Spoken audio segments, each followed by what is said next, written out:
Good evening, all. Welcome. I'm Clayton Rose, the president of the college. It is a true delight and honor to welcome everyone to this year's Bowdoin Marine Corps Society Everett P. Pope Lecture. Before we get started, I'd like to just take a moment. Many, if not most of you, are aware that Jonathan Farmer, class of 2003, is the first member of the Bowdoin community that we're aware of to lose his life in service of our country. Jonathan was a Green Beret, served in the U.S. Army for many years, and was killed in Syria in January by a suicide bomber. And I'd just like to take a minute here and have a moment of silence in remembrance of John and all that he did to serve our country.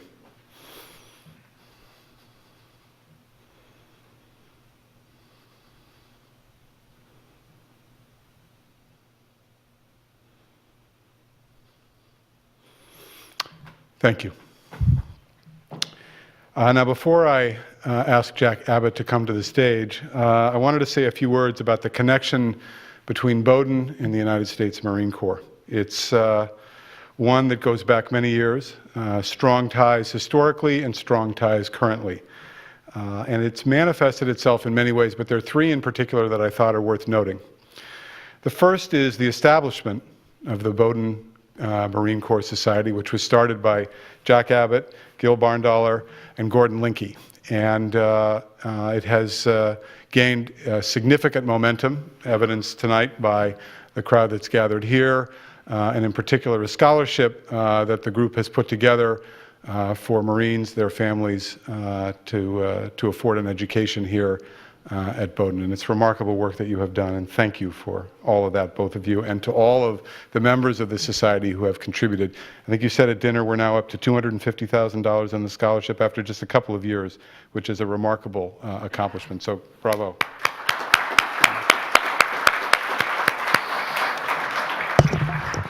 We also have a new relationship between Bowdoin and the Service to School VetLink program, which is a renewed, or a new effort actually, not a renewed effort, but a new effort to bring veterans as students to Bowdoin College. And we're beginning that process this year, and it will take a while both to build a cohort and then to figure out the transitions that will go on to a small liberal arts college. But this has enormous potential to make Bowdoin an even better college than we already are, and we're excited about the potential here. And it's work that, again, Jack and Gil and others have done in working with admissions that has helped us to move this program along in a really robust way. And the last thing I wanted to note was the commissioning of graduating students into the United States Marine Corps, something that's gone on for many, many years. And in the 4 years that Julianne and I have been here, we've been honored to attend the commissioning ceremony in each of those years, either outside or inside the chapel, depending on how the weather gods played it. But I just want to read the names of those students over the last 4 years that we've been privileged to witness as they took their oath of office. Gibson Hartley, 16. Brendan Lawler, 16. Demetrius Spathakis, 16. Joe Lay, 17. Quincy Leach, 17. Charles Phillips, 18. Really a remarkable group of Bowdoin grads. And we have produced Bowdoin and the Marine Corps, some of the finest and bravest men and women who have served their country in distinguished ways throughout the years. A few examples that we're all aware of: Andrew Haldane, 41, Senator Paul Douglas, class of 13, Bree Larman, class of 97, who was only the second woman to command an aviation squadron in the United States Marine Corps, and of course, the person after whom tonight's lecture is named, Everett P. Pope, class of 41. We are committed to making sure that this relationship remains strong and continues to grow, and bringing the perspective of veterans, their families, the military services to Bowdoin is something that is all part of making this place a place of many ideas, many points of view, and many perspectives, as we also honor the service that the members of the Marine Corps, as well as the other branches of the service, give to our country. So it is my great honor again to be here with you tonight, to be able to introduce Jack Abbott, who will kick off the proceedings, and to welcome you all. Thank you.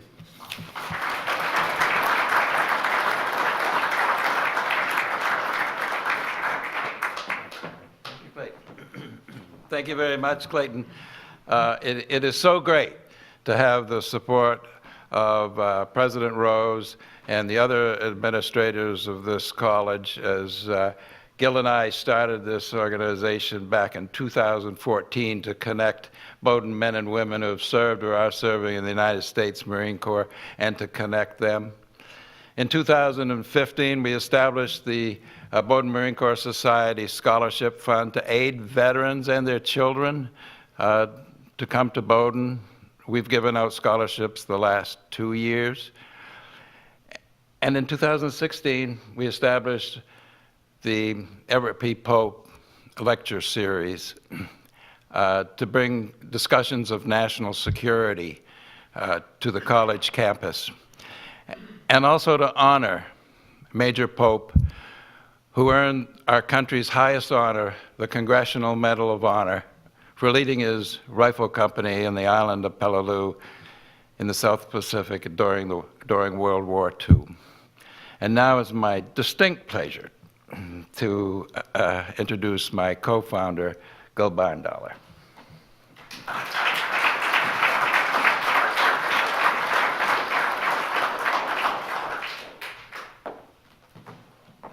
All right, the final introduction, I promise, before we get to the main event. It's my honor tonight to introduce you to Chris Chivers. Chris is the winner of 2 Pulitzer Prizes, has now spent almost 20 years at the New York Times, New York Times Magazine.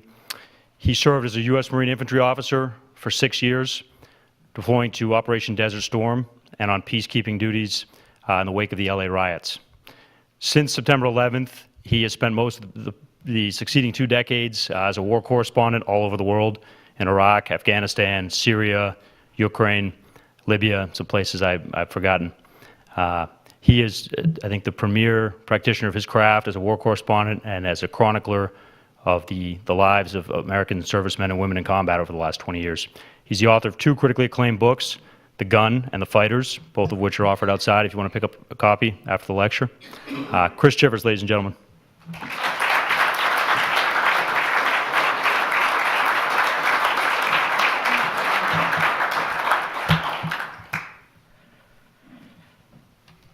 So I hope you're going to allow for some preamble. We're going to do a few things tonight. We're going to look at a video. We're going to have a couple of readings. I'm going to give a talk, and then we're going to do a question and answer. And I hope it is pretty lively throughout. But before I start, I have to say that it's a real pleasure to be up here at a lecture that was named for Everett Pope, who was more to me, I found out last night, than a valorous Marine captain, the rarest sort of example of a Marine captain under fire.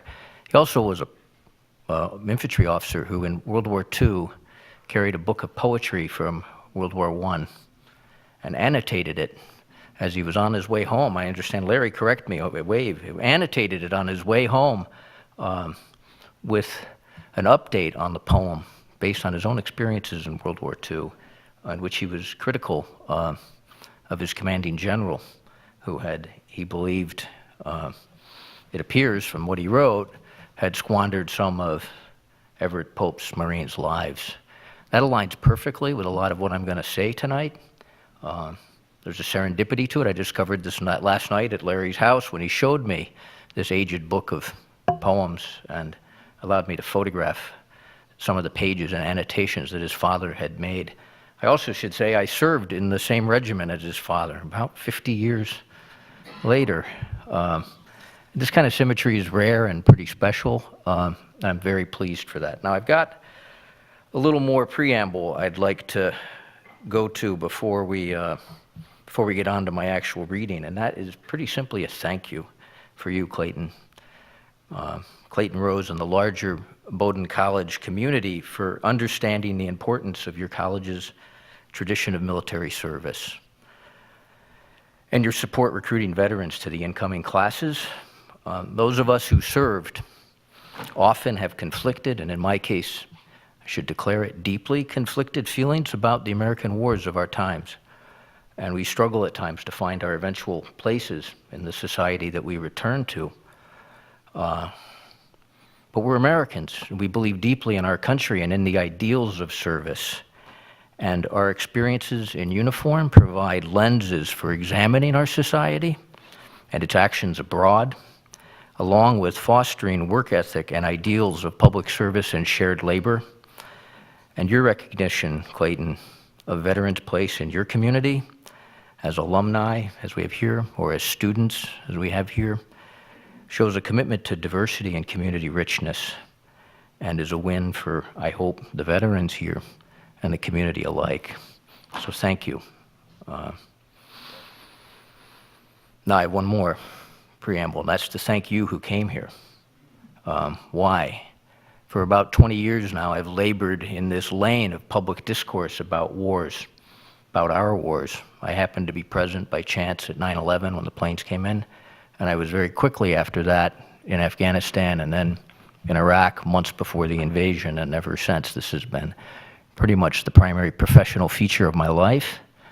And I have labored in this lane during a period of deep national disengagement with the wars, excepting the fall of 2001 and early 2003, where these were central questions in our country's conversation. The wars and their consequences and the experience of the wars have largely fallen out of the American public consciousness. I give lectures to 3 people, 4 people, 10 people, anyone who will listen to what I have to say. And here we've got a near room full. I'm grateful to you for coming out. There's a lot of other ways you could have distracted yourself tonight, beside hearing my dirge and screed, which you're about to get. I'm just really grateful for each and every one of you who, found the hour to come be here. So let's get rolling.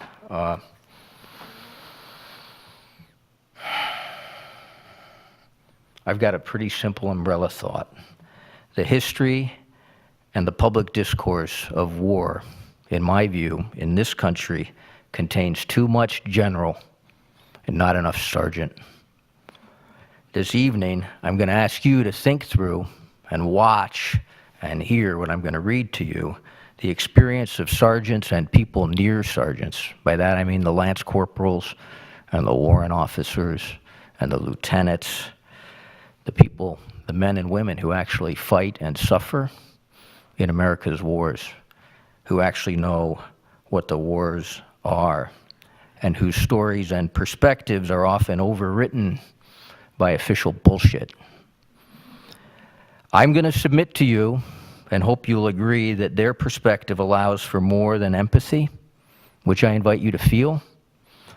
I offer that it offers a route to a more fine-grained and rich understanding of how the wars in the Middle East and Central Asia in our recent lives have failed. We're going to look at a video shortly. First, I have to declare a fact about this set of human lenses. As you know, I was once one of these guys. I was a cookie-cutter officer of grunts right out of the tactics and weapons hatcheries. A lot of you have been to the same places and have the same chips in your heads, and we could sit and talk as if we're all 19 again, even though if you add us up, we're 140. I was engaged and animated by a martial ethos, and since then I've set aside weapons entirely. Not entirely, I sometimes use them to clean up errant stray poultry in my yard, but that's about it. And I've made the lives and experiences of the people who continued after I left my lifelong and immersive study. I'm going to speak tonight from painful honesty. I hope when you leave I will have bleached away some of the euphemism and some of the dishonesty in the government's prevailing narratives about the optional wars that it first chose and then mismanaged. Now we're going to watch a video. Remember I said this is going to be about Sergeant? I'm going to introduce you to Sergeant Rogers. We're going to get down to Sergeant Rogers' squad level for a little bit. And then we're going to come back up and expand it out. And then we're going to go back down and look at a Navy corpsman under fire. And then we're going to talk a little bit about what I think it means. Kyle, can you turn on the monitor?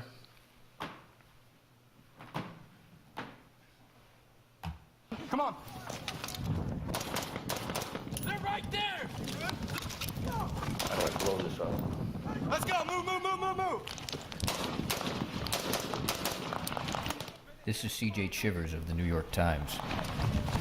The Marines of Kilo Company, 3rd Battalion, 6 Marines had been pushing through Marja, a Taliban-held area in southern Afghanistan. The Taliban were resisting. Often their tactic is to hit and run, and they aren't known as accomplished shots. But on this day, they massed and attacked 2 Marine platoons. They also had at least one man with them the Marines considered to be a sniper, which was unusual.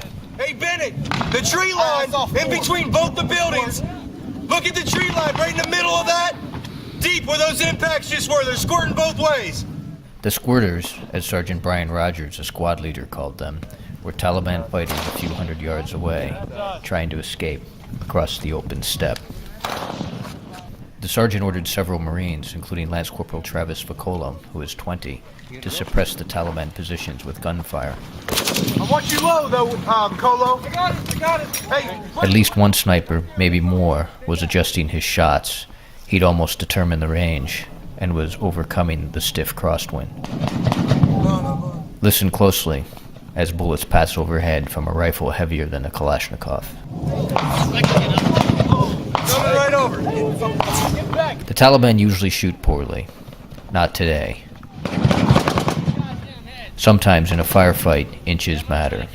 A dirt wall in the right place, like this one, can mean the difference between living and dying, especially at times like now, when a gunman in hiding has found the range. Hey, that's accurate fire! Give you a direction and distance. The sniper is likely using a rifle like these, which were found hidden in an Afghan home several hundred yards away.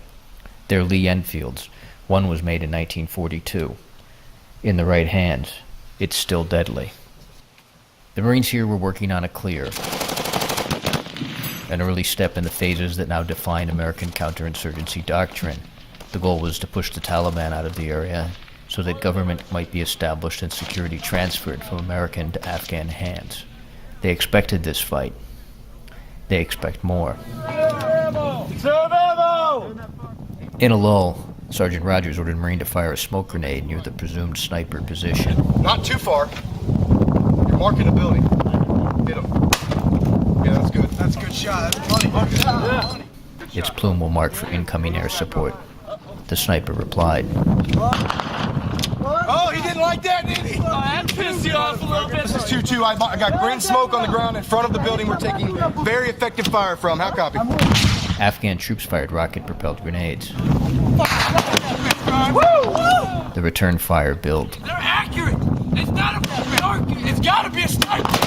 He's got to fire. Heads up, hey, keep your heads down. Sergeant Rogers ordered his troops back behind the wall. Get here, peel out again. One at a time. One at a time. Hurry up, Vaccolo. Hurry up, Vaccolo. One at a time. They're in this building. The other little one. That one right there. Woo. That one was close. Keep your head down if you're not firing. Woo. The rounds passed by helmets. Then the cry went up.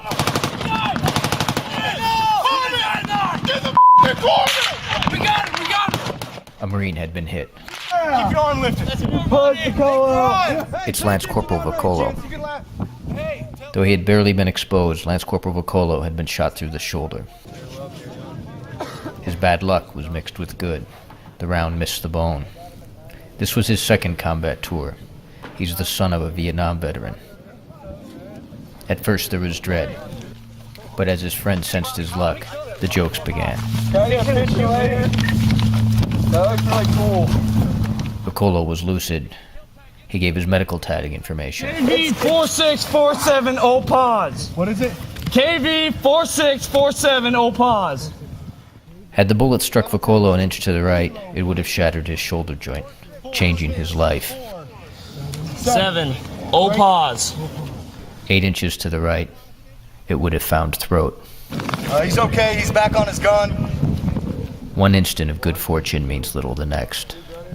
After Vaccolo was shot, Marines working at a distant camp fired at least one guided ground-to-ground missile to help Kilo Company's fight.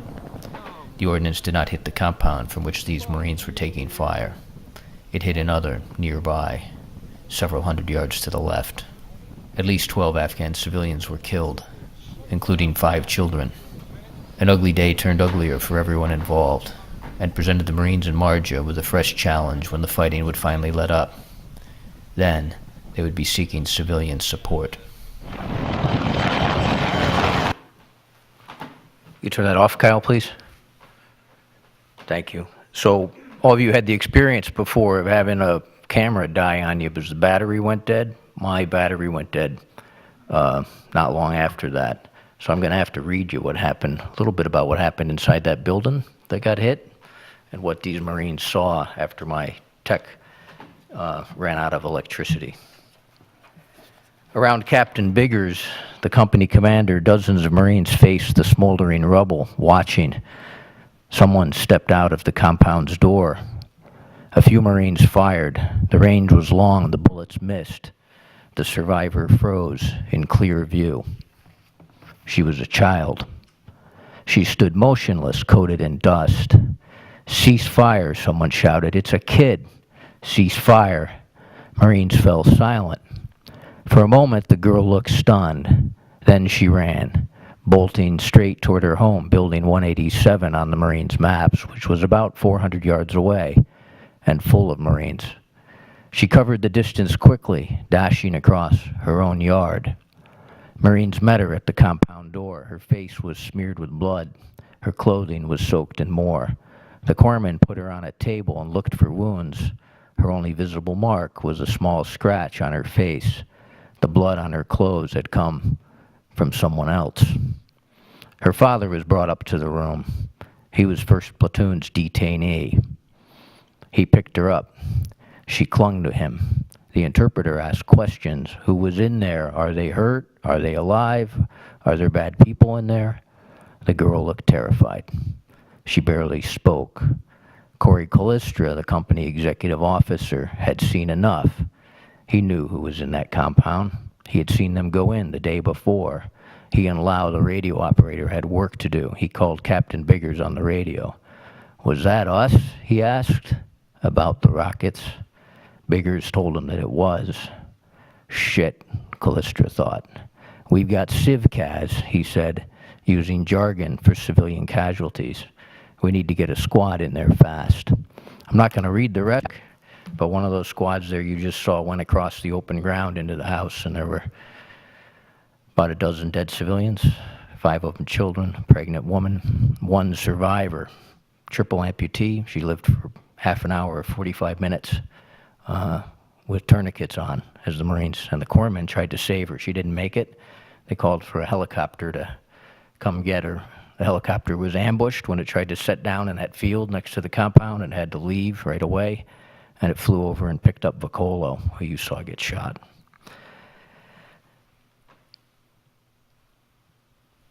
This was a small event in 15, 18 years of war. At the moment, it was about the 10-year mark. I want to read some other events. I want to take you to Iraq, too, because these wars, in my mind, are impossible to separate. They're certainly bundled. They had a deep influence on each other, on both the sides of the insurgents and, of course, on our side, because one resource that went to one war didn't go to the others. Now, I want to give you another context before I read the next section.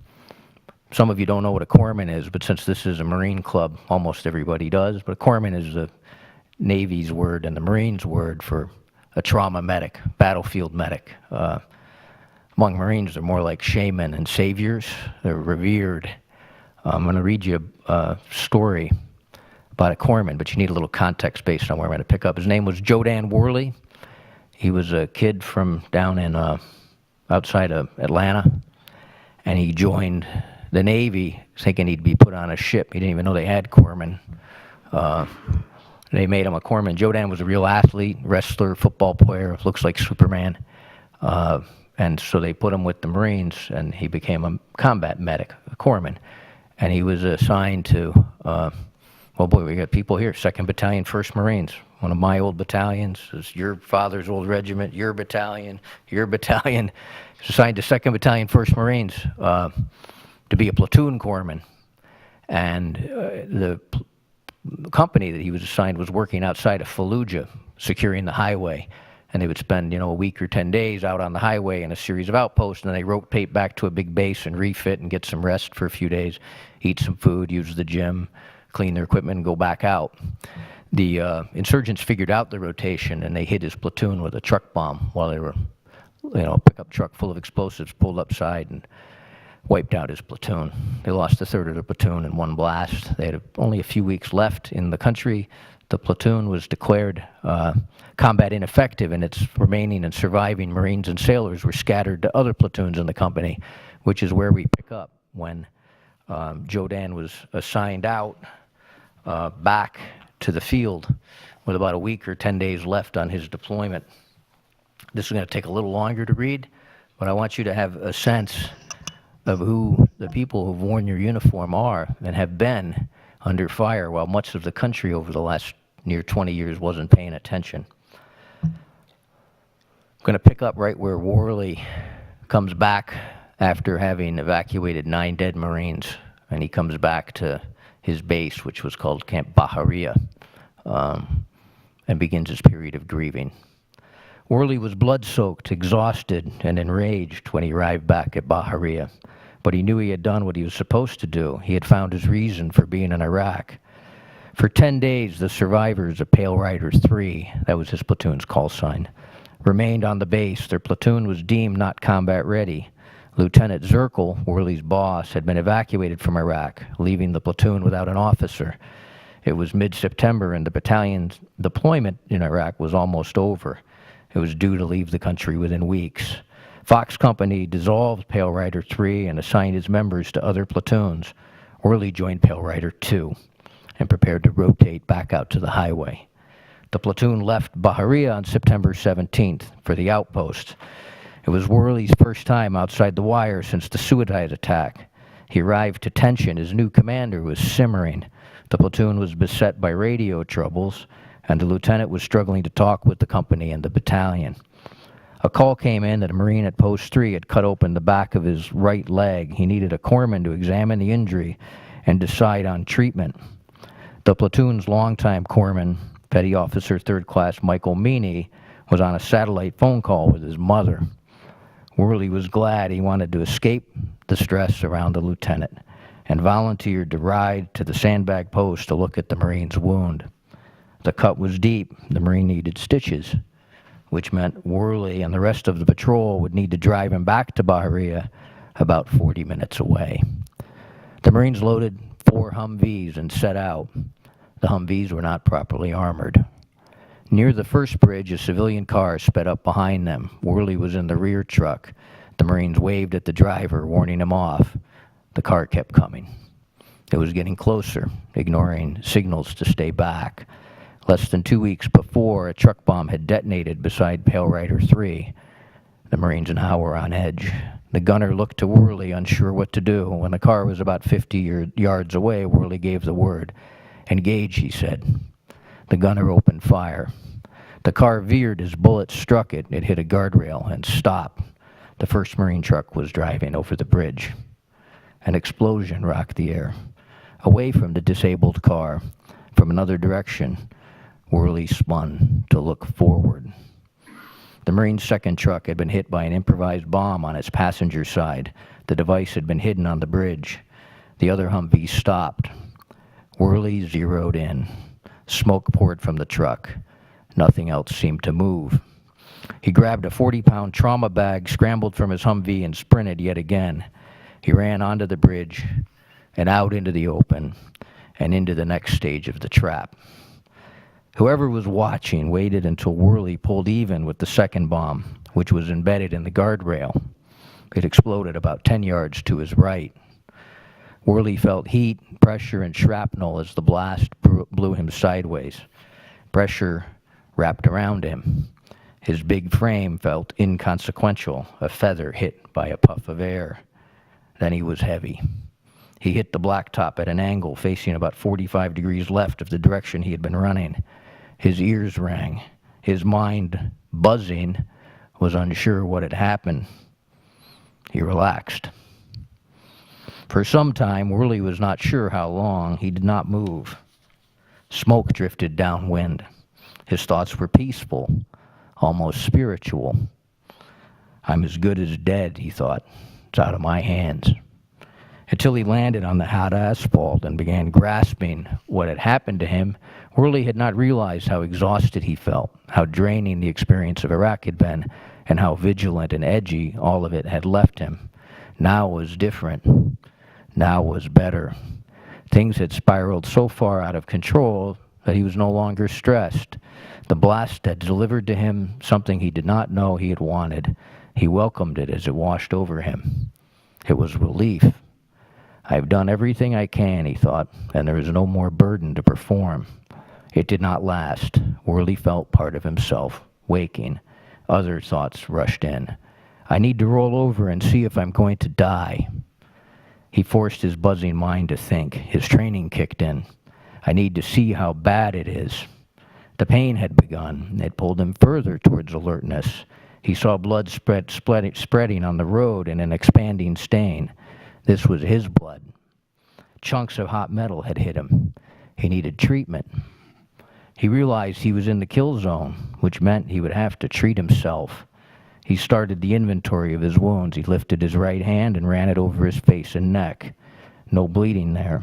He reached for his pistol, which he remembered he had fastened to his hip instead of to his flak jacket just before returning from the stand down. It was gone, shattered into pieces around him. It had stopped a flying piece of shrapnel and probably saved his life. He heard Marines shouting. They were behind him. "Doc's moving," one said. "Cancel the KIA." He continued checking himself, allowing his eyes to drift down to his body. His left leg from the knee down was mangled beyond recognition. What remained was attached by a white scrap. Whirly was thinking clinically now. Unsalvageable, he thought. His abdomen was bleeding. Nothing he could do about that here. The blood rushing out his left leg would kill him before whatever was going on in his guts got the chance.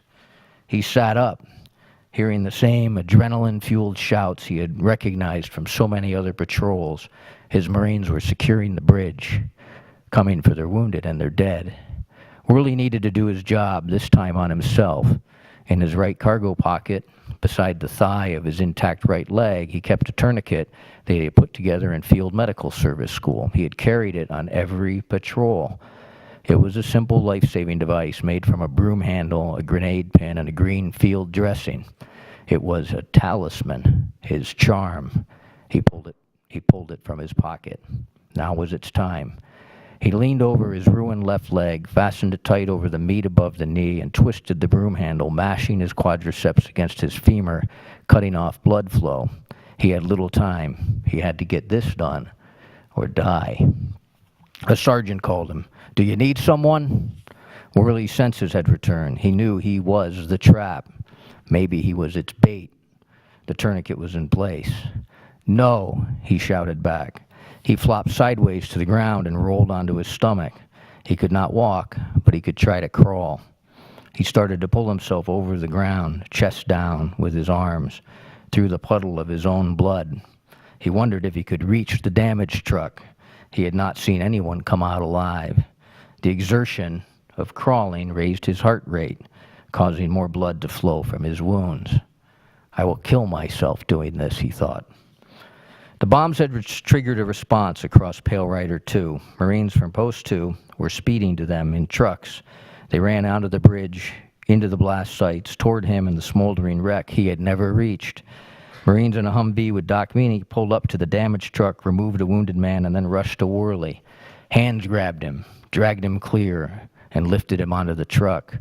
He saw Meany and the wounded Marine, Lance Corporal Jacob Lewis, the driver of the second truck. He was bleeding heavily from shrapnel in the neck. The Humvee raced towards Camp Fallujah. Doc Meany leaned over him, calm. He was a doc. He was his friend.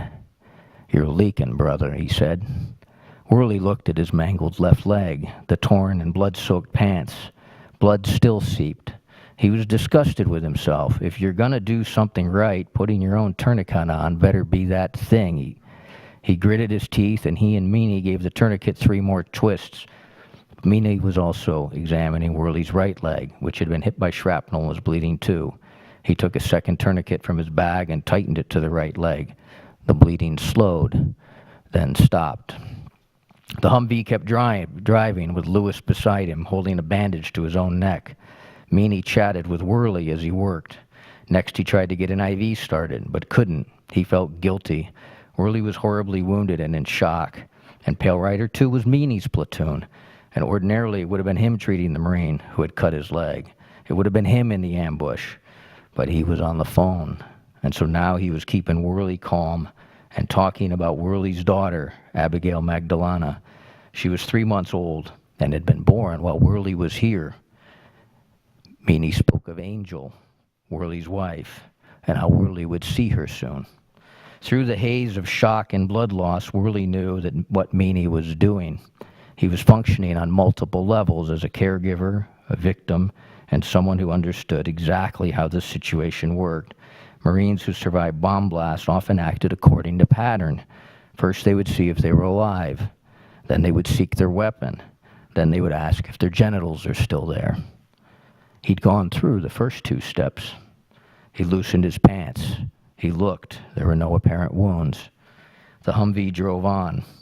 Whirly wanted to know about the others in the truck the bomb had stopped. He looked at Lewis. Was there anything that could have been done? He asked. Absolutely not, Lewis said. The Humvee passed through the base gates. Whirly was rushed inside to an aid station, to a doctor, and to more corpsmen. They cut away his bloodied clothes. He felt the catheter being pushed down into his urethra. He did not know what other wounds he'd suffered or what his chances were.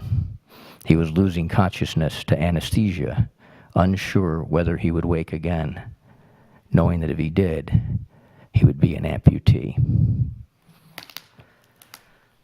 Doc survived that, obviously, or I couldn't have gotten this material without spending time with him. But he lost that leg. He was medically discharged, and he lives in Georgia now with his family. He was one of the lucky ones.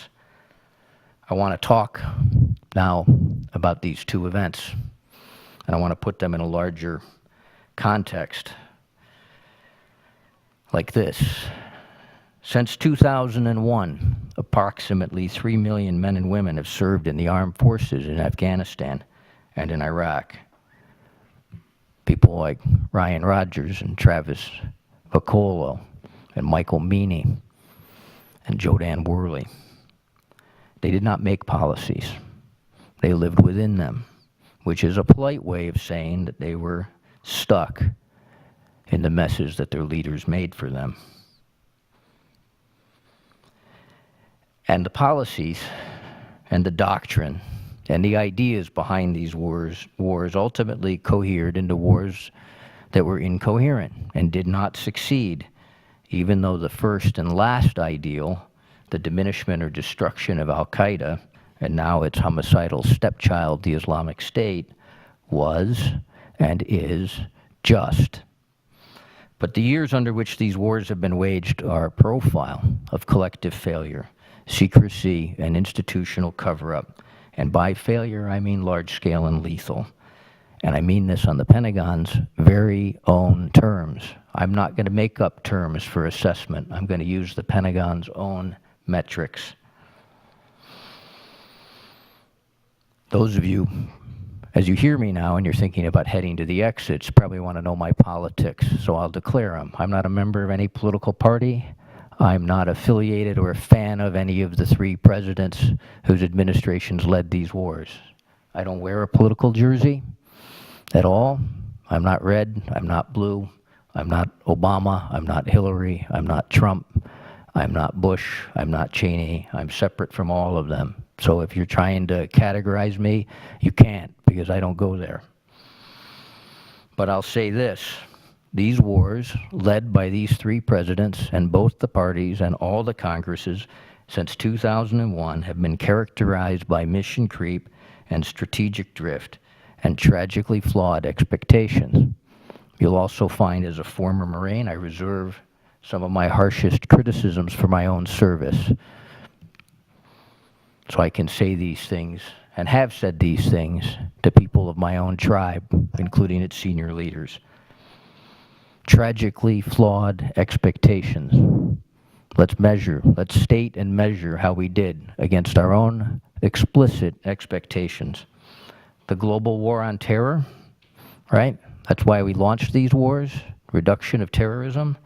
The Islamic State did not exist until after we invaded Iraq.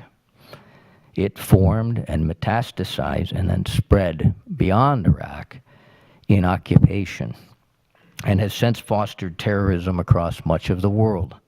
Exactly the type of crime the global war on terrorism was supposed to prevent. Protection of populations. We have a counterinsurgency scholar here. I don't see you. I got a little glare in my glasses. There you are. Protection of populations, which is one of the mantra of the counterinsurgency priesthood. There are many estimates out there on the civilian deaths for these two wars, and you can pick yours, which one you like. But we can say, whichever you pick, that the American wars, between their direct military action and the violent social forces that their direct military action unleashed, resulted minimally in hundreds of thousands of civilians dead across Afghanistan, Iraq, and neighboring Syria.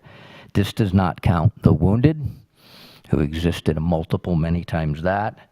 It does not count the displaced, who exist at many times the level of the wounded. And it does not count, but we have to account for, the vast destruction, not just of property on the small scale, like that house you saw here get hit by 2 rockets, but entire neighborhoods and cities razed, like Ramadi and Raqqa, which before these wars started were fully functioning and intact parts of Middle Eastern culture, heritage, and society. Now they're rubble. That's not protection of populations. And those who still want to deploy these euphemisms to describe it as such should be ashamed. Creating Afghan and Iraqi security forces that will stand on their own, another one of the primary objectives during the middle and late years of the wars. We've made or deputized well north of 1 million armed men, paid them and trained them and equipped them with weapons of all manner and all sorts of other equipment and trucks and radios. And we have now seen an outsized fraction of these men simply vanish, yielding their weapons and sometimes their skills to Americans' foes. This is the human and logistical clay of that overworked phrase, forever war, and it's on us. We got to own this, and we will, because we'll be paying for it for years beyond those in which the organizers of these wars retire in comfort. I have to add one caveat. Some of these forces fight today. These forces that we deputized are not all bad, and they're not all disloyal. These forces are now mixed with militias and supported by American and Iranian and other national funds and programs. But even those that do exist remain poorly led and brutal and are small compared to their design size, and they're nothing like a value. It's also worth noting that these men and women in these forces suffer and die horribly on the battlefield after we deputize them to fight in our name. Eradication of Poppy, another big goal for the war, and you guys from 2-1 will remember it from your late-stage Afghan campaign. We didn't eradicate Poppy. That video you saw was shot in Afghanistan's Poppy Belt. Those Marines were in a poppy field in February before it gets high. That's why it was like not up quite to their shins, just above their ankles. That area, that irrigated area, was created by a previous generation of pie-eyed Americans. They were working for USAID, and they built the waterworks that made the heart of the Afghan poppy belt during the Cold War, and that to this day remains a poppy belt. Women's rights, do we need to go on? You get the idea. The things we said we were going to achieve, we didn't. These wars were, in short, practical failures on a grand scale. How did we get there? We can bandy about and we can dismantle some of the ideological and doctrinal tropes, like about American exceptionalism, and some of the absurdities like the counterinsurgency doctrine, which we tried with conventional troops in occupied countries in which we didn't speak the languages or know the cultures in a very few short years. We can do that. That's easy. I'm going to offer you another way of understanding how and why we failed and how failure was baked in, predictable. With hindsight now, we can look back at it, and people like me can wonder how come we didn't jump up and down and scream about it in real time. Fred Hill's here, right? You're going to recognize some of what I'm going to say next. To do this, I'm going to use some back-of-the-envelope numbers, all right? We're just going to grab some numbers, literally like back of the envelope. They're estimates, so if you grab your phones and fact-check me as I go, you'll find they're a little rough. So you can do that, but we're going to choose some simple numbers that'll help us conceptualize this failure. The first number is 30 million. What's 30 million? Roughly the civilian populations of Afghanistan and Iraq. Not exact. I'm actually rounding down a bit, but 30 million. So have that number stick in your head. 30 million. What else has 30 million people? Any ideas? The state of Texas, roughly 30 million people. All right, so hold those thoughts. Afghanistan, Iraq, Texas, 30 million, roughly, people in each area. The next number is 180,000. What's 180,000? 180,000 was the peak American, roughly the peak American force strength in Iraq during the height of the surge, late Bush period, pre-Obama. So we're 2007 roughly, right before the 2008 campaign. We got up to about 180,000 American forces.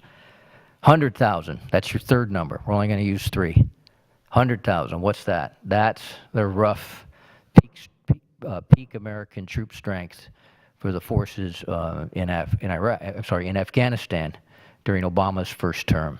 The Afghan surge, as they call it. So we're now like 2011 or so, your guys' time.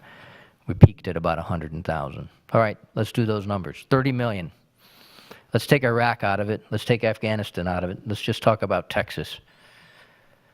Anyone here think you could take 180,000 armed Americans down to the state of Texas and say, we're going to invade you, Texas. We're going to displace your government. We're going to install our own. And we're going to be your buddies. We're going to set up outposts around your schools. We're going to run your roads. We're going to have bases here and there in your farmers' fields. We're going to sandbag off outposts for us. And we're going to patrol this place for the next 8 or 10 years. And we're going to stand elections. And candidates, Texans like you, who are friendly to us, we're going to endorse and stand up as members of the new democracy. Man, everything's going to be good down here in Texas. Who thinks that's going to work? How do you think that's going to go? 180,000 people. You think you can overthrow the government of Texas and occupy it in a decade without getting shot to pieces? Try it with 100,000. Those are the numbers we tried in Afghanistan. Now try it where you don't speak the language, where in the main you don't share the religion, where you don't know the culture or the history. Try it against a force that is willing to use suicide tactics and suicide bombers as a matter of the routine. We're not talking one-offs. We're not talking late-stage kamikaze desperation. We're talking like from the beginning. How do you think that's going to go? I argue that from conceptual failure, practical failure follows.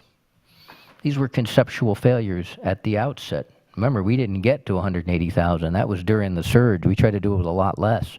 And there were years and years in Afghanistan where we had 20 to 50 to 60,000 troops on the ground before we got serious during Obama's first term. In light of all this, I'm going to end with a couple of questions, and then we'll do Q&A. Questions are simple. What were we even thinking? When comes the reckoning? When are we honest with ourselves about this? What do we learn that we pass on to our children, like one of my sons who's training right now to go into the Marine Corps? How do we tell these kids who join in good faith, like Dan Worley and like Ryan Rogers and like Travis Ficola, how do we tell them that, guys, we got you. We're going to use your good faith notions of public service and your commitment to risk in the name of others. We're going to use that wisely. It's not going to be misapplied. When comes the reckoning? Does it come? Or do we continue to salute and kick heels and put up with this bullshit? Those are my questions. How do we align what we did with who we think we are? That's it. We'll go to Q&A. And the exits are open. If you're angry, you can storm out of here.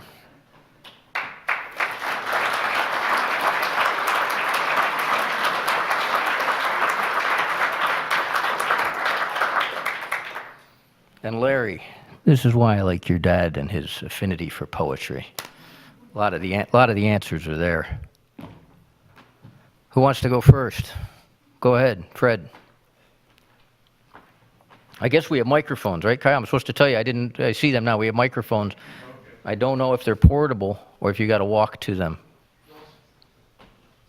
Thank you very much for your terrific talk, your service, and coming up to this cold state in the middle of the winter. Given the population of the United States, its history, the great educational institutions, the great military history we have, and training, why do you think this country for the last 40 years, starting with Vietnam or before, has lacked the strategic vision that it deserves and should have? And secondly, a second related question, would a draft be useful to reinstate and perhaps lead to something in the future, a president who is not a draft dodger or avoided service like the current lot and the last three presidents, basically? So I'm going to try to answer your question, but I'm going to take it in parts. I'm going to take Vietnam out of it. I mean, you'll find when you're going to ask me probably a lot of questions, and some will be way outside of my competency. Remember, you're talking to a former Marine Corps captain. I don't have a lot of competencies beyond how to use weapons and organize tactics and talk bluntly to people and try to get a quick shared sense of purpose to go do something shitty. Other than that, I don't have any skills. And I'm not a historian, and I'm going to be careful about answering. So I'm going to leave Vietnam out. I have a sense of Vietnam, but not enough that I'm going to try to bluff my way past Bowdoin College with it. But the second part of your question I'll take on, because that is an area I've spent a lot of time thinking about and have some experience in. That's the draft. And I'm going to give you an answer that might be a little different than you expect. I don't think we need a draft to create a president who has an understanding of what military service is, or even an interest in what our national vision for the use of military force is. That's not why I would want a draft. And I'll hold up my hand, say I would welcome a draft back in this country. We're never going to have one, but I would welcome it back. I'm going to give you a different reason. In the 70s, when we went to the AllVolunteer Force and we ended the draft, we created an incredibly tactically competent and technically competent military force. I joined in the early and mid 80s, and many of the people who trained me had served in Vietnam. You know, my first sergeants and the majors and the like, a large cross-section of them had been in Vietnam. My first drill instructor had, been at the Maya Gez incident. There was combat experience among the people who trained me, and we looked up to them.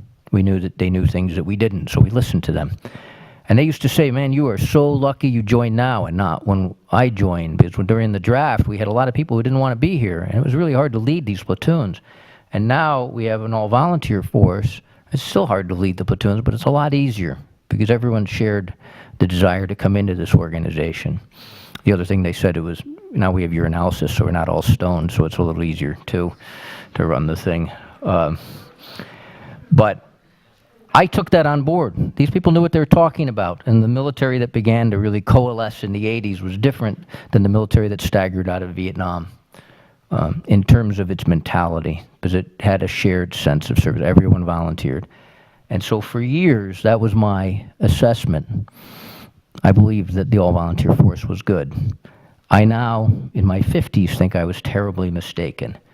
That what the all-volunteer force really did was it made the United States military essentially a socially off-the-books organization.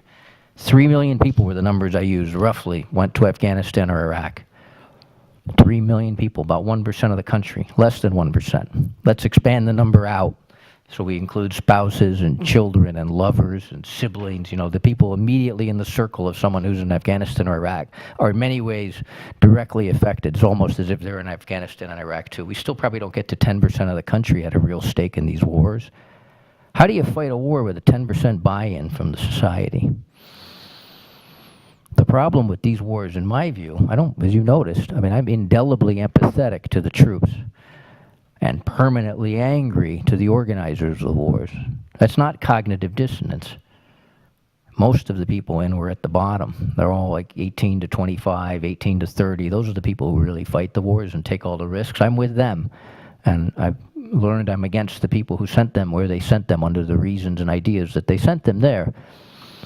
Why was there no anti-war movement? Where was the conversation challenging this? The answer, in my view, is that because we had no draft, people didn't care. You don't have to care. Life's pretty simple. If you're not worried about something, you're not thinking about it. You guys live up here in the north, right? So you worry about Lyme disease, but you don't worry about Zika, right? You don't worry about a lot of the diseases you might have in the south.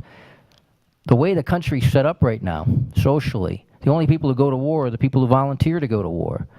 And the rest of you don't have to worry at all about being sent to war. And so households don't care. So let's play a thought exercise. If there were a draft now, if you had to worry about your grandchildren or your nieces and nephews or your children or just people in your community who you care about who are young, if you were a college student here and you had to worry about a no deferment lottery by which you could go to Iraq or Afghanistan, I'll bet you'd pay attention to the war at a level you're not paying attention to now. The accomplishment of the all-volunteer force was the destruction of the forthright conversation about war in our times. That's what we've done. I'm speaking now as a political scientist, amateur political scientist, not speaking as a Marine or a former Marine officer. As a former Marine officer, I tell you, I want an all-volunteer force because the platoon's better. But as someone who thinks about the politics of it, I'll tell you that by going to the all-volunteer force, we took the war off the books. So what's missing? The check and balance in this conversation called democracy, called the people, called the popular discourse. It's missing and has been missing from these wars, except for like episodically brief periods right before and after each invasion. There really hasn't been any societal connection to these wars. If you had a lottery system and you had to worry about participating, there would be. And that would be, in my view, popular engagement with the wars would be more valuable than a president who knew what the hell they were doing. I'm old enough not to ever expect to have a president who knows what the hell he's doing. So, can I answer your question, Fred? Sorta. Thank you for a very interesting talk. I appreciate your emphasis on sergeants rather than generals as a former sergeant. Let me bring Vietnam back into this if I can for a minute. We did withdraw from Vietnam, slowly, awkwardly. The Vietnamese suffered for about a decade afterward with near starvation. But then they figured out how to run their own lives. And they realized that if you're going to have a successful economy, it needs to be a capitalist economy. And now Vietnam is a thriving capitalist country. If we were to withdraw from the countries you've been talking about tonight, what's your prediction about what would happen there when Americans were gone? You know that old line? Things are hard to predict, especially the future.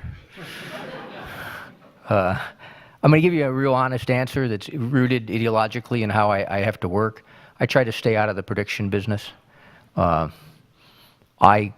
try to cover what happened yesterday or the day before or last month, and I find it's really hard to do. It's hard to get that right. It takes layers and layers and layers of examination via multiple lenses and sources, and then additional layers of fact-checking to even have the beginnings of confidence about what you're saying factually. And that's the stuff that's already happened, that's accessible to us, and for which we have records or access to people.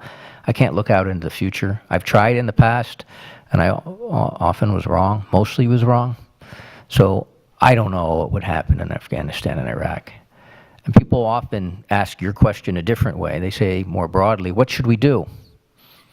What should we do in Afghanistan and Iraq? And I tell everyone, it's another one of my stock lines, I do description, not prescription. I don't tell people how to fix things. I think my role in the society, and people get angry at me because I talk this way, but I say to them, you know, do you own a car? Does your car have a temperature indicator light for when the engine overheats? When it goes off, do you get angry at that light? That's me.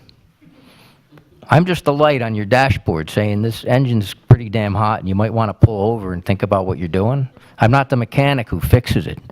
That's on you. I don't know who you is, but that's the larger society. That's the popular discourse that doesn't exist. That's the people who have strategic competencies or even expertise and operational abilities, which I don't pretend to have. You know, I get pretty stumped if it's like more than 50 people running around with rifles. I start to get confused. It gets too fluid for me. That's kind of my level.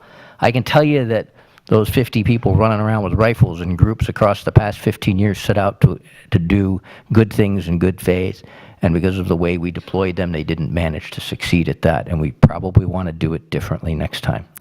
What next time looks like, I'm sorry to dodge you. That's not on me. I just can't see out into the future. I do think that as we try to carburate countries from the outside by sticking screwdrivers and knives in it and trying to make, you know, a little more rich and a little more lean and adjust our resources and all of our imports, that we don't know what we're doing and we break the thing. I do think that. I have a very low confidence in our ability to get these things right. Exactly how to get them right, you need experts, which I'm not. Sorry. Please. Thank you very much for your talk and for your service. I have two quick questions.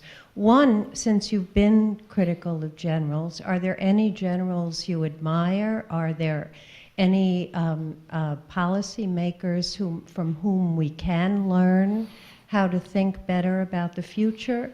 And then I just wonder whether you think any small wars are possible, or whether the only kind of war in which you can involve the American people as a whole would be something along the lines of World War I or World War II.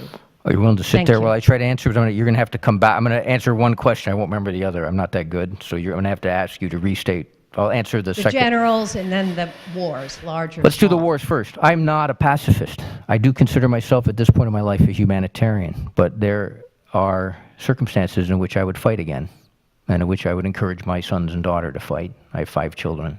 I'm not a pacifist. There are just wars, right? You guys know something about just war theory. You said that in the beginning. That's why Yeah. There are circumstances in which organized violence is an option. So yes, I do think there can be wars. I don't want to create a theoretical on what the conditions would be, but I think just war theory tells us something about that.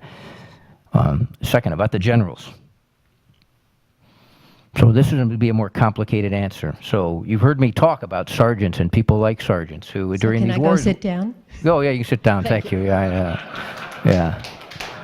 No, I'm socially bad and awkward. So you figured that out already.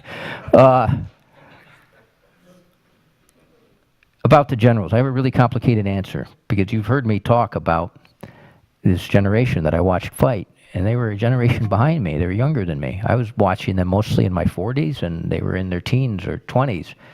I occupied a very strange place in this, where I was choosing to live with the 18 to 30-year-olds, but I was like 45 or 40. And my peers from the Marine Corps, and I went through the Army Ranger program, so I had a lot of friends in the Army, too, and I knew something about their training. My peers were the battalion and brigade commanders. I knew some of them. Or we'd been to the same schools. We'd joined in the same era. We'd done the same schools. We had the same chips embedded in our head. We were very similar people. And I would often ask myself when I was out there, running around with the 19, running around like you saw with these guys, completely removed from the colonels and the generals who were running the operations on the ground or organizing the operations, I would often ask myself, because I could see this isn't working, and I would say, what if I'd stayed in? What if I'd stayed in? I'd be a colonel now myself, and I'd be in the same job specialty that is, my friends are organizing this. One of my closest friends was the operations officer for the 1st Marine Division. Your father's unit, as it sat in Helmand Province. He's a close friend. I gave him first aid once. We're really close. I used to say to myself, what would I do differently? And I had to admit, probably nothing. The circumstances were just didn't align to succeed. People think the colonels who become the generals are senior military officers, and I developed a line. I think we used it at dinner last night. A colonel is a senior military officer the way a bus driver is a senior motorist. They don't have that much latitude. They've got a box they've got to stay in. They've got a set of rules and procedures they have to operate in. They don't have that much influence. They have more influence than a 19-year-old. They have a lot of influence, but they don't have influence on the overall campaign. And I would have empathy for them, that they were stuck in it too, and that if I were in their positions, I wouldn't probably be able to do much better. Might have done worse. And here's what it looked like for these colonels. So you spend your career after Vietnam becoming a colonel. In the 80s and 90s, you're an officer, and when the global war on terror breaks out, you're a colonel. And you've had all your officer training has told you that you have flexibility and responsibility, and that you should think, as they say, outside the box, and that you should apply yourself to defeating your enemy as you can best conceive of it. That not to focus on terrain, but to focus on the enemy, influence the enemy, break the enemy's will. So these are organizing principles around which you might organize your resources. What are your resources? There's 1,000 people you command, or if it's a brigade, maybe the 2,000 or 3,000 people you command. These are your resources. How do you apply them to the battlefield? So you're home, you're getting ready, you know, okay, in 2004 I'm rotating to Iraq, or in 2009 I'm rotating my unit to Afghanistan. And you've had this head full of this theory about how you're going to, and then these principles about how you're going to apply yourself. You know what happens when you get there? The colonel before you and the colonel before her or before him has already built all the outposts. And so there's a map, and they rotate their units out, platoon by platoon, company by company, and then you take your units and you plug them into the existing outposts. And you say, oh, well, this is my best company commander, and that's the worst part of my area of operation, so I'm going to put Steve up there, because he really runs a good tight ship. And then you work with, every human organization. You kind of move your Midland people to the Midland part of your puzzle, and the lower performing person to the easier part of the puzzle. And now you've spread all your forces out on the battlefield, and you're stuck for a year. That's it. And you're looking at the calendar. And what do your Marines or your soldiers do during that year? They walk in triangles or circles or clover leaves around the outpost to defend it. And they move logistics back and forth between the outposts. And it's basically a pressure point dance, trying not to step on an IED or get into an ambush. And all of this training, all these thoughts that have been injected into your head and that you've inhaled in the archives and libraries across your careers and have been passed down to your mentors are kind of moot. You're a colonel. Are you really a senior military officer, or are you just stuck in some puzzle that was already laid down for you on the ground? So I developed a lot of empathy for a lot of the career leadership, because I realized they were stuck in it, like bus drivers. If you drive the B66 bus route across Rhode Island, if you're supposed to go through Warwick, you better not go to Coventry, right? It's the same thing for these colonels. Were some of them good? I'll tell you one who I came to respect on one level. I think operationally that they largely failed us. And now let me be more narrow than that. I'm talking about the application of conventional ground forces on the ground. I'm not talking about the military overall. I'm not talking about naval resources. I'm not talking about defending the airspace across the planet. I'm not talking about a bunch of things that aren't my area of study. I'm talking about the application of our conventional ground forces on the wars in Central Asia and the Middle East. On that particular piece, there was one general who I had some admiration for, and I'll tell you why. Because he was able to connect to the rank and file. Most of the time when a general comes around and wants to talk to the troops, it's kind of like when the school superintendent wants to come around and talk to the 9th graders. They don't want anything to do with him. The troops just dodge him. The worst thing that can happen to you is you can get told the general's coming down today. Be over at the clamshell when the general comes around. Be at the gym, and he's going to hand out a few medals and glad hand you guys, and don't tell him anything. And most everyone just vanishes when they hear the general's coming. They hide. It's always been that way. But there was one general who the Marines and the soldiers came to because he actually understood them. He could relate to them as a human being at their level. And that was Jim Mattis. I really did. his social ability to actually, it actually seemed, I watched him interact with troops, he actually seemed to understand them and care about them, and he could talk to them in a language they understood. So I did admire that. I felt that this human being cared about his Marines and soldiers and really was able, as a gift, I think, and it was through application of tremendous amount of career study, he was actually able to do that. And I have to say that. Operationally, I think he failed. He's one of the people who gave us the counterinsurgency doctrine. You know, at the end of his career, did he have an idea for what we're doing in Afghanistan and Iraq that we can articulate as an achievable war? I mean, part of just war theory, right, is that there has to be the real possibility of success. During his tenure as our senior military leader, I feel that we had a vision that the country would, any random citizen could articulate about why we were where and what resources we were applying to it and what timeline we were on to get there? No. I mean, he fell to the same mission creep as the lot did. Did I answer your question? What about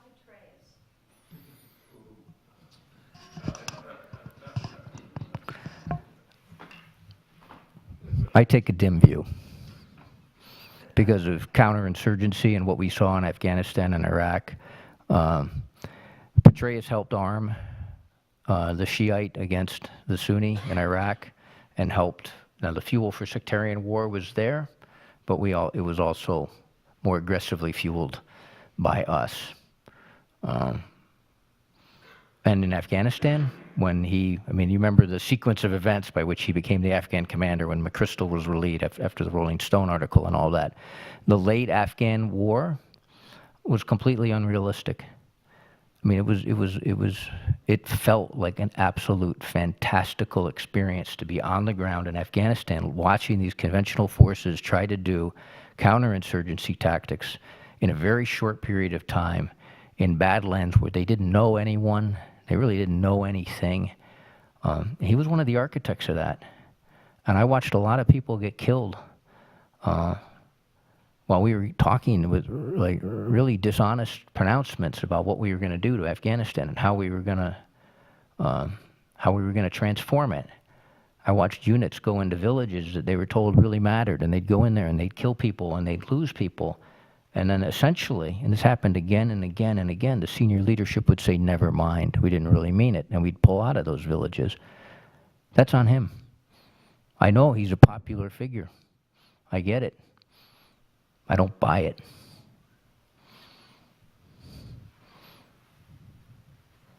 Hi, thanks for sharing your writing with us today. I was wondering how the increased use of airstrikes has changed the infantrymen's role on the ground, and also whether you believe the U.S. has abused this technology in Iraq and Afghanistan. So airstrikes are a complicated idea. And historically, airstrike use is not increased. Our air campaign right now, what it drops compared to what we dropped in Vietnam or World War II is minuscule. And we should keep that in mind. But yes, it has gone up during the Trump administration, it's gone up quite sharply. So airstrikes are complicated. They're really complicated. It used to be, we talked about this today in one of the classes, it used to be that pilots who released unguided bombs had very little idea about where they might land. When I trained in the Marine Corps, we trained for pilots to use snake eye fins. They're basically bombs that have a non-aerodynamic fin set on the back that deploys and slows the bomb down so that the aircraft can pull ahead of the bomb on a low-level bombing run so that when the bomb explodes, it doesn't damage the aircraft or kill the pilot. And I was involved in calling for some of those strikes. We missed all the time. In training, I didn't do this in war. We missed all the time. It was very hard to hit anything. And the pilots didn't really know what they hit. They only had a general sense, as they had since kind of like time immemorial in the aviation terms, which is, let's just say across the 20th century, pilots until the, era of the guided munition came in didn't really have a clear sense of what they hit. That changed with the targeting sensors, which would have a forward-looking infrared radar, and they'd have sensors that could see what they were dropping the bomb on, and they could guide the bomb, laser-guided bomb or GPS-guided bombs would be directed to the target, and the targeting sensor would be on the target the whole time, and the pilots would actually watch human beings after the release of the bomb during the period when it was descending to Earth, a period of many, many seconds, they would watch the people that the bomb was about to kill in the last second of their lives. They'd see it, and they'd take it. A lot of this can be captured and then shown on larger screens back at the ready rooms of the squadrons or back on the carriers for the aircraft that came off ships. They watched who they killed, or they watched their targets get hit or missed on the occasions they were missed. Some bombs break the leash and fly dumb still. I developed a lot of empathy for pilots who did this, watching this. I know some pilots who this was a tremendous moral burden, seeing this, being aware of what they were doing. It was hard. Their experience became something like that of a sniper who would, be looking with optics at the victim before pulling the trigger. It's a heavy load to carry. It's a lot to have between your ears. Now, what was it like for the people on the ground, you asked? Pilots were, by grunts, we'll see, you guys were there, mostly revered because they stopped firefights. They stopped firefights they didn't even show up at because Afghans knew the response times for American aircrafts, right? So a lot of firefights, like 40 minutes, and the other side jumps on motorcycles and goes in 4 or 5 different directions, and they scatter in twos in every direction on the compass. They're gone, at like 40 minutes, maybe an hour, sometimes 30. It'd be quicker if the aircraft actually showed up. They vanish. And so a lot of the combat, not all of it, but a lot of it, the insurgents didn't mass. They worked very quickly, and the engagements were brief. That was because of the air cover overhead. And we used to say when the air cover goes overhead, this country is going to get overrun across the Pashtun areas. It's going to get overrun really fast, as it did in many cases without the aircraft. And the Taliban has more freedom of movement, and they exercise that freedom of movement, and they're kind of start to swarm again. So the aviation assets were probably the thing that kept these wars possible. The only reason the 180 and the 100,000, remember I used those numbers a little while ago, weren't just expelled from the country wholesale, is we had air cover overhead. Air supremacy allowed for the lingering of aviation assets above kill boxes, they called them, in areas over Afghanistan where they could then be directed, where there was what they called them ticks, troops in contact. And the aircraft would be up overhead, and they'd come and they could, kind of service a firefight, to speak in sort of business school terms. They could come and drop some ordnance for a little while. They'd run out of fuel. They'd have to go back and tank up to come back on station, so they'd vanish. But during that time, usually the Taliban would break contact and disappear. The war would not have been possible as we understand it, and we would have taken a lot more casualties were it not for the air cover overhead.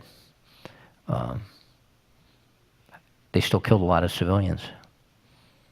And now in places where we don't have troops on the ground in large numbers, the air-to-ground campaign is looking much less discriminate than what we saw in Afghanistan and Iraq, where we had troops on the ground directing all the strikes and where we had to worry about civilian blowback more. Something that's not as much of a factor for the troops on the ground in Syria. But I mean, the air-to-ground stuff is deeply influential. It gave the wars for many people their shape. And the pilots overhead, and then I'll risk speaking for Gil, and I'll risk speaking for you. The pilots overhead were one of 3 types of people who the troops on the ground loved. Tell me if there's a fourth. The first, pilots overhead. The second, your corpsmen, right? And that includes the medevac capacity of the Black Hawk dust-off helicopters and the PJs who would come and get wounded Marines and soldiers. And the third, EOD, the people who come and clear up the IEDs. Those people were revered by the troops on the ground.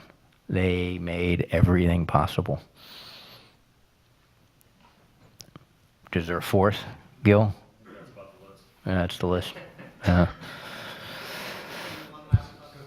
Sure. Mr. Chivers, thanks for coming. I'm not going to use the microphone. I read your book, The Gun, when I was at the basic school as a lieutenant. My buddies were out drinking, so it's kind of funny that I get to see you face to face and ask you a question. What year was that? 2010. 2010, right in the middle of it, yeah. It might have been 2011. I fought in Southern Helmand in 2012 with 3rd Battalion 9th Marines, mostly in Treknawa, not far from where that video was, so I kind of saw firsthand the transition from strategic level intent down to the tactical level and how the waters get muddied in between. We were operating under 3 lines of operation: local security, Afghan National Security Force development, and governance. So training the Afghan forces was And how much of that exists now where you were? none. I was Treknawa, Nawa, Yeah. and that went to hell in a handbasket. Lashkar was threatened, and that was a few That's years my experience. Almost everywhere I went, there's a black flag flying now. And I think a lot of it was a disconnect from the strategic level down to the tactical, and of course generals would come and they would do battlefield circulations. They'd ask for bottom-up refinement to check that box, because if you ask that question, you're automatically a good leader. But what would you like to see from the general ranks in terms of their relationship with, I think what I see now is a lot of, they set policy and they don't want to get roasted on Capitol Hill. They force the Marine Corps to wear a lot of different hats and say a lot of new buzzwords and drink some new Kool-Aid. And that kind of happens on a rotational basis now. So that's kind of my issue with the senior ranks. And then if you question it, it's almost blasphemous. It is blasphemous. Well, yeah. Yeah. They quote, Kipling and say, ours is not the reason why, or something like that. But I think those questions do need to be asked. So what do I want? What's that? So what do I want? What would I like to see What for would them? you like to see All from right. our general officers? Remember I say I don't do prescription, but I'll venture into something here that's not really prescription of how to fight the wars, but how to have a conversation. That's the thing I've been advocating the whole time, right? Is an honest conversation, and then the experts show up and help us out of this. So what would I like to see from these people? A mea culpa. Say it. Call it like it actually was. Start the conversation, guys. You did it. It didn't work. Stop sitting on the corporate boards and giving leadership talks. Say we messed up. Own it. Lead the conversation.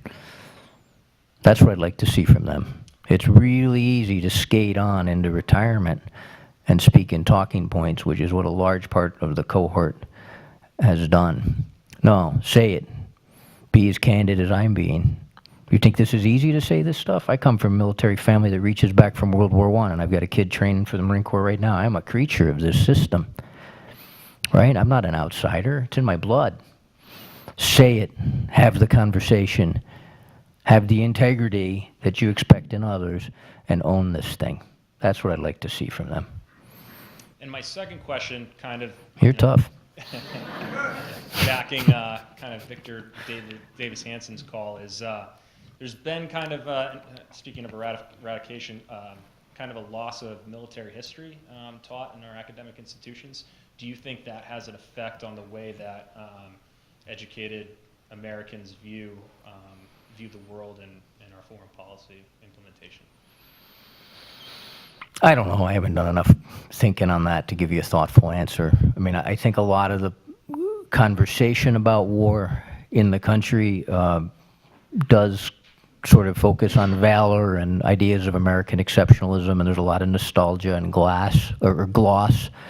So if you're teaching the wrong military history, you've got the same problem that if you're teaching none. Maybe you have a worse problem if you're romanticizing this stuff, if you're not doing a scalding hot take on it. So I don't know, it would depend on the course. Do it depend on the professor? There's a lot of penalty to speak like I'm speaking. With military history that the likes of which that was pumped into my head during a lot of the Marine Corps, military history like that, which guided our counterinsurgency doctrine in this country, it was an utterly ahistoric document that omitted all sorts of information that would have been valuable for guys like you to have. Like that a lot of counterinsurgencies have been broken through collective punishment and the mass application of violence, not through asking 19-year-olds to go around and shake hands. That all got left out. So I got to take a pass on your question, but I'm really not qualified to answer. But I'd say I would have misgivings if the history that was taught didn't apply critical thinking and work too much like a list of our glorious campaigns, which is a lot of the military history, air quotes around the word history, that I was subjected to when I was in the Marine Corps. Still a great perspective. Thank you. Thank you. Are we done?